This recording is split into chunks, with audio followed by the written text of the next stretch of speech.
Coming up on The Horse Tamer with Pat Parelli. I've seen many horses tell the trainer, you jump it.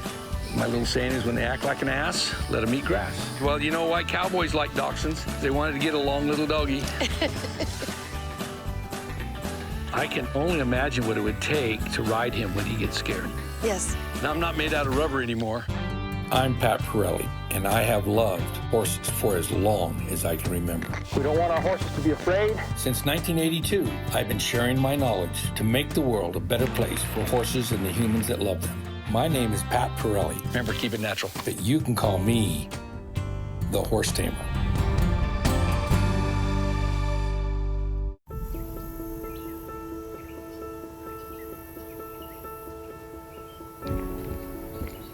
Pat got a call from an old friend this week. Candice King is a celebrated show jumper who has been competing in professional events all over the world since 1989. She is now training both horses and riders who want to learn her sport. One of her clients asked for help with Harley, a very nervous 8-year-old warm blood who is now simply refusing to jump. Candice has been working with Harley for a couple of weeks, but has not been able to get to the root of Harley's emotional reactions. She suspects that Harley needs some work on his foundation training, so she called Pat. Harley is a very talented horse who clearly needs help with his confidence. Candice hopes that Pat can point them both in the right direction to get Harley back on track. This is Harley. He's very sweet, but very nervous. You know, I've found out over the years, horses aren't necessarily afraid of predators like bears and lions. They're afraid of predatory behavior. That makes sense. So I'm going to approach this situation with something I call long body logic. Horses have long bodies. People have tall bodies. And so this evokes us to think like a pedestrian. And so you see somebody who's thinking like a pedestrian, they hold the horse up close, trying to hold it, and the horse goes around them because this big, long body's got these 5 zones. The head is zone 1, the neck is zone 2. We sit in zone 3, the hips are zone 4, and the tail is zone 5. And whether we're on the ground or in the saddle, we have to learn how to use long body logic with our hands, with our legs, with our seat, and maybe even a stick, so that we are always talking to each individual zone and in combination. This is what brings out the real natural magic with people who are really good with horses, long body logic. So I'm just gonna put some gloves on. The reason I'm doing this is because when we start moving, asking him to move, I'm gonna allow the rope to run through my hands. Yes. Allow him to drift away and go do wherever he wants. But at the same time, I want to not burn my hands. All right, so here's what I'd like you to do. Yep. I've got a chair sitting there for you. Okay. If you'll sit there, and then I'll ask you a few comments or questions as we go along, and we'll see kind of what's what.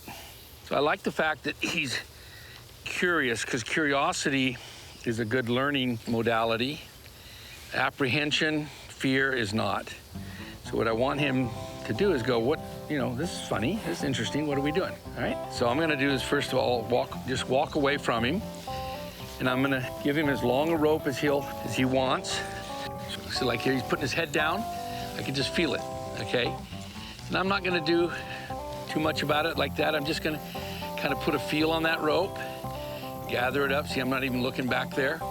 These are some things right here that'll help him realize that we're connected. Now, to get his head up, I'm just gonna put a little jump rope action into that, interrupt him a little bit. And a lot of people, when they try to get a horse used to something, they use what's called approach and retreat. And what I have found over the last 4 decades is that retreat and approach works better. So the fact that I'm just walking around here, see how long that rope is, just not making a big deal out of it, at the same time managing my rope, and just go around here and see what he thinks. And I just let him know that right off the bat, I'm the leader, okay?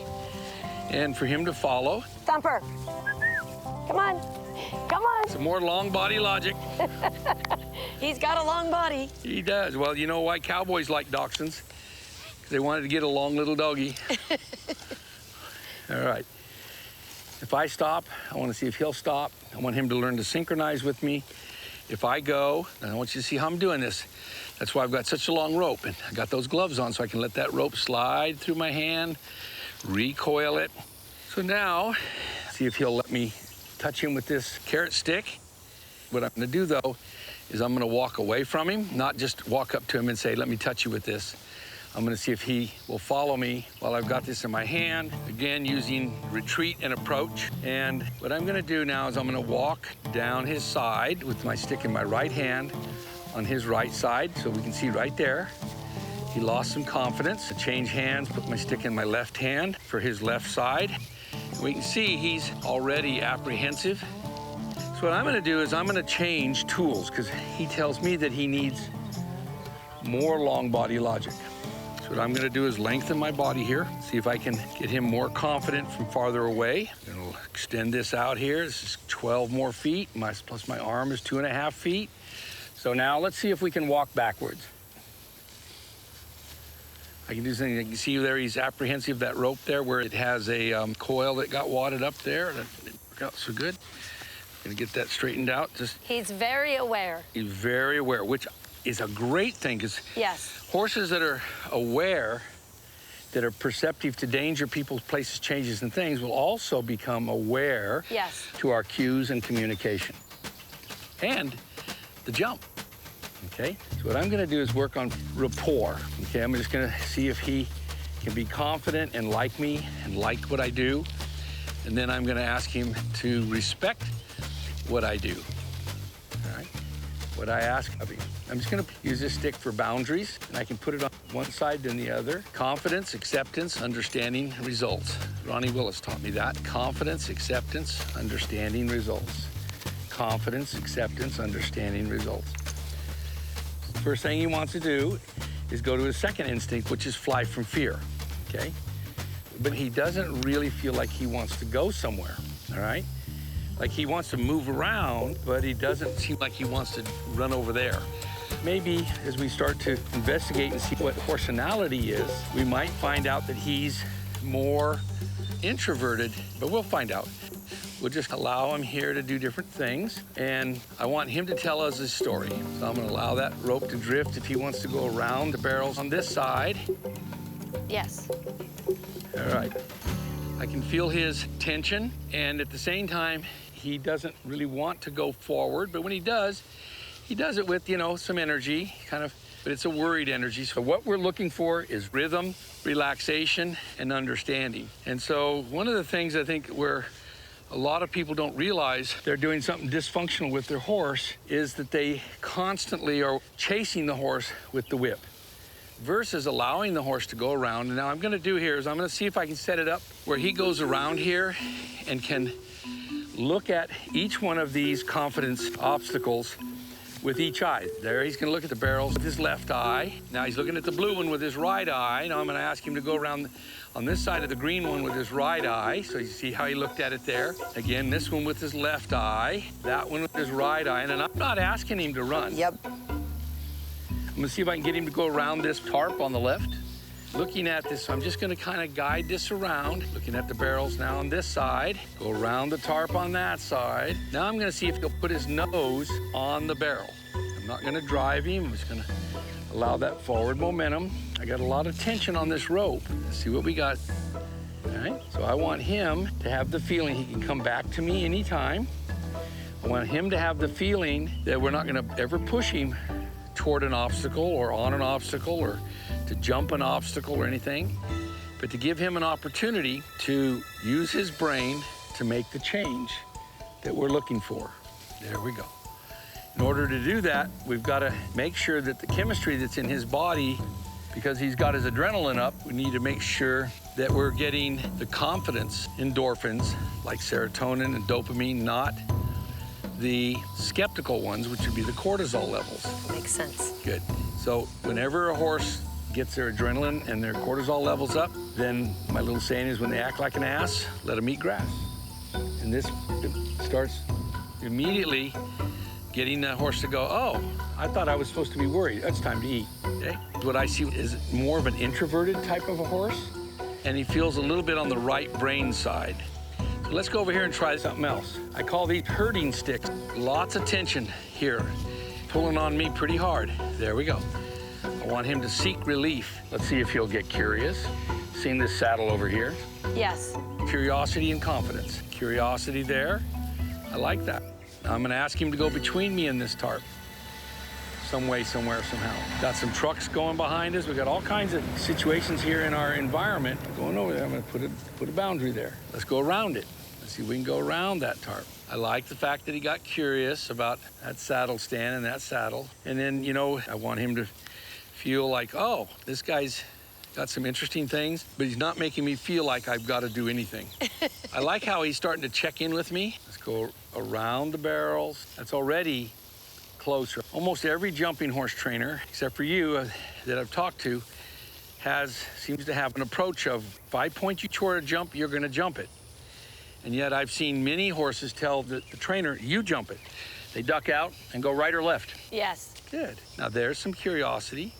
There's some confidence, that he has confidence enough to eat right next to the thing that he's afraid of. He might get curious enough to smell it. There it comes. Whether it's confidence and curiosity or curiosity and confidence, we need him to think that this is fun, because horses have 3 motivating factors. They want safety, comfort, and play. So what I want him to do is get into the idea that we're gonna play, oh boy, we're gonna play with some of these confidence obstacles instead of oh no. All right, so this is all getting better to me.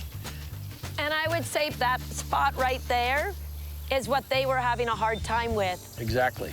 All right, and he kind of pushes through the boundaries here and there, leans on this rope quite a bit, but it's getting better. His confidence is getting better, being able to look at things out of both eyes. Now I'm gonna go back over here to the tarp, and we have a little saying, nose, neck, maybe the feet. And if a horse will stick his nose over a jump, usually if he's got any momentum, the rest of it's coming. Yes. Okay? But if he stops his nose 2 strides out, that's the end of it. I've learned that at Tamer too. So have I, unfortunately.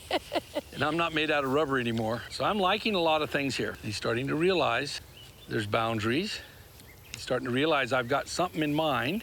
I'm gonna ask him to come over here. That's it. Just reel him in. How you going, buddy? There we go. Now I'm just gonna hold right here. You see me, I'm not pulling, I'm just holding. But the moment he comes off that, Yes. I release, and then that took quite a bit. Yes. I'd say probably 40 pounds of leaning pressure, steady pressure for him to cut. He leaned against it when I gave it 40 pounds and 4 ounces. You went ounces. I just found a spot, okay? Now again, let's see if he's more confident about being able to touch him from behind. Yes. To see if all of these things have helped him understand that my long body logic is pretty good. All right. Now I'm gonna put some space between the barrels, see if I can't ask him to go between those barrels. This is a really nice horse. We just kind of got ahead of him here or there because our ambition to win something probably got ahead of the principles, the patience, and the sequence of learning, all right? Maybe a little bigger. Let's widen that gap. Let's see if we can ask him to go between those barrels. So I want him to squeeze between me and these barrels, because he's got his nose and his neck on the other side of these barrels. And now he's eating in between the barrels. Confidence and curiosity, or curiosity and confidence, either one is fine by me. Good. Okay, now let's do some retreat. Let's go backwards. Let's go back. We haven't really worked on backwards much. Let's go backwards a little bit. Go backwards. There we go. And again, I don't want to spook him through there. I don't want to swoosh him. I want him to go, I think I should walk through here. But see, that's where he didn't do it with rhythm, relaxation, and understanding, with confidence. He did it, and that was okay. So the score would be pretty good for that. But let's see if we can't get the second time to get a higher score. I'm liking that. That's better. Now there's rhythm, relaxation, and understanding. I like that. Now this is going this direction. It's going to be interesting here in a moment when we ask him to go back the other way. Change the eye. Exactly. There's a boundary there. There's a boundary. There's a boundary. There's a boundary with the rope, a boundary with that herding stick. Let's move away from it. I'm over here on this side. No, there's a boundary there. I wouldn't go over here. I would go over there. All I want him to do is put his nose into the situation. That's the boundary there. He said, oh, I ain't going through that. You know what I think he's saying? Get on the other side of me, Pat. If you get on the left side of me, I'll be glad to go through that. Yes. But when we ride him, we got to be on both sides of it. You know what I think Correct. he's saying? I want him to put his nose down. There Yep. we go. I can't make him do it, but I can set it up in a situation where that might be the logical thing to do. Let's back up a little bit. Let's reapproach. And this is the left brain part of him here. The why should I do this? And you and who else? And he didn't know I had a 45-foot rope and a 12-foot stick. There we go. Good. And you gave the release because he touched it, right? Yes, he touched the barrel with his foot, and I gave him the release. That's how he will learn. Yeah.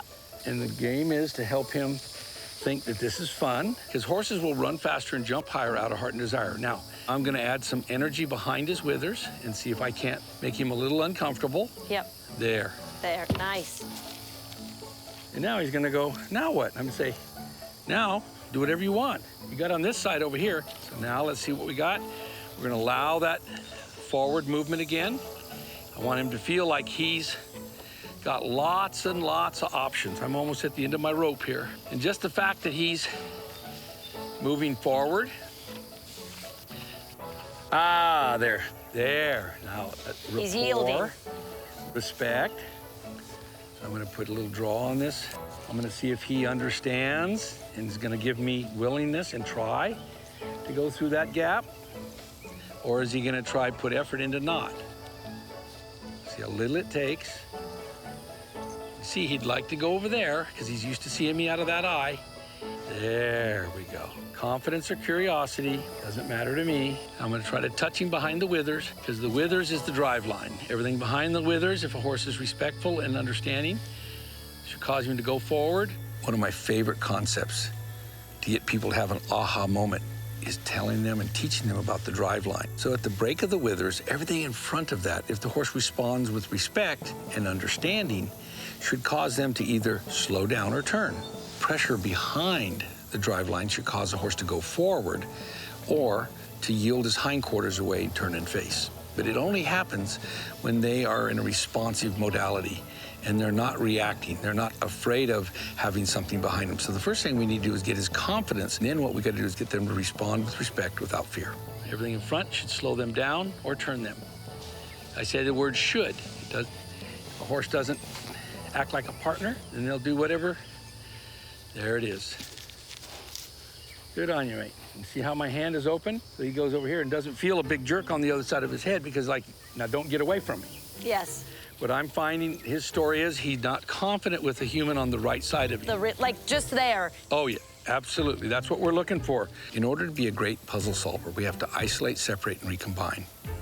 And with Harley, we went right back to our starting program, which is accept the human, accept the saddle, accept the rider, and then accept the bit for steering. So what we did first was it got him to understand that I wasn't gonna make him do anything going through the barrels or over the barrels. I was gonna play with him until it was his idea, number one. Number two, we did the same thing by putting the saddle on and seeing how he responded or reacted to that big Western saddle with all those moving parts and a back cinch. Because you gotta remember, a lot of jumping horse riders, their legs are moving way back there where the back cinch goes. Then accepting the rider.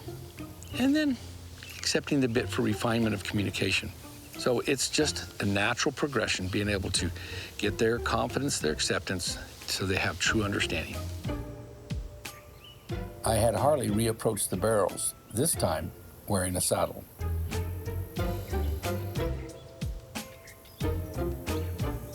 And then I asked Harley to go between the barrels again, on his good side.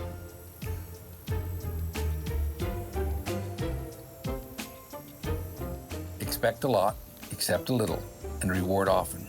That's the magic formula for horses. Now I have to make sure Harley can go through the barrels on his not-so-good side. That took a little more time and patience. I led Harley between the barrels until it became his idea to do it with rhythm, relaxation, and understanding. And the crowd goes wild. The reasons they don't do what we want is because either fear, they don't understand, or it's disrespect. And what I'm feeling here is that there's a little bit of disrespect in it that he pushes on pressure. Yes. Where we started. So retreating doesn't just mean go away, it means slow down, it can mean stop, it can mean back up. So this is our little confidence course, including our tools. Can I ask another question? All the questions you want. He hadn't quite gone through the barrels yet, but he was close to them. And he was standing there good, and then you'd have him back up a couple of steps. That's the retreat. Okay. And then reapproach. Yep, good. These things that we're doing, whether it's going to this obstacle, that obstacle, the other, it's all about him trusting and getting confidence in the fact that I'm going to give him several chances, several ways, a lot of time, whatever time it takes. Yes. And all of those things so that he gets really good. Before I showed up, because I know Candice so well for so long, I knew that this horse did not want to go over the jumps. His heart wasn't into it. He was shutting down because he felt like he was being made to do it. Not by Candice, she had just gotten the horse, by the traditional way of training horses. So this is where using communication, understanding, and psychology causes our ideas to become their ideas. And once it's their ideas and they're confident, they will put their heart into it. And again, horses will run faster and jump higher out of heart and desire. Harley was the proof. Why don't you tell me what your thoughts are after today? I just really enjoyed watching the progression from start to finish and where you left him at the end of the day, because he was a much more confident horse within himself and trusting of you. I can only imagine what it would take to ride him when he gets scared. Yes. Yes. Holy smokes. If they don't have some self-control, there's no bit in the world can control a horse's emotions. No. What would be your next step the next day, like from where we finished? You know, again, there's 3 reasons why horses don't do what we want. And it can be 1, 2, or all 3 of these reasons. 1 is they don't understand. 2 is they're scared. And 3 is they're disrespectful. And there was elements of all 3 of those. 100%. So I like to think of it like this. I want a horse to learn to give, yield, and turn loose. But a lot of horses learn to take over, take off, and take advantage of. Yes. So they're either giving or they're taking. Giving can weigh pounds, yielding can weigh ounces, but turning loose, no more than a thought. What I would do with him is not only play with him more like what we did today, and 4 to 7 times in a row. That's it. Yes. We got to stay on a theme. We got to Yes. stay consistent. Get him to where maybe that green ball is, you know, where he could accept Interactive. it. Yeah, interact with it and push it around and stuff. Get it to where you can put it on him. I feel like there's something there that has never been addressed. Okay. Yes. The other thing I would do is I would play with him more at liberty too. Okay. Get him to where he yields to and from at liberty another horse. Not just lunging around in a circle, but literally moving, sticking with, following, jumping jumps when the other horse jumps, and get them to where he has to act like a partner, like he did when he was a baby. With his mother. That'd be my prescription. That's my specialty. Your specialty is putting the icing on these horses and working with these Yes. young, talented riders and helping them there. So I'd love to help you out with that. I would appreciate that, and that would mean a lot Good. to me. That's why Professional. thank you. I think it's a very savvy thing that you've done, and tickles me to death to be able to help another horse and then help you and help the people that own them. And I want to see the fairy tale ending. Thank you very much. If you enjoyed this episode with Harley, join our network by going to community.parelli.com.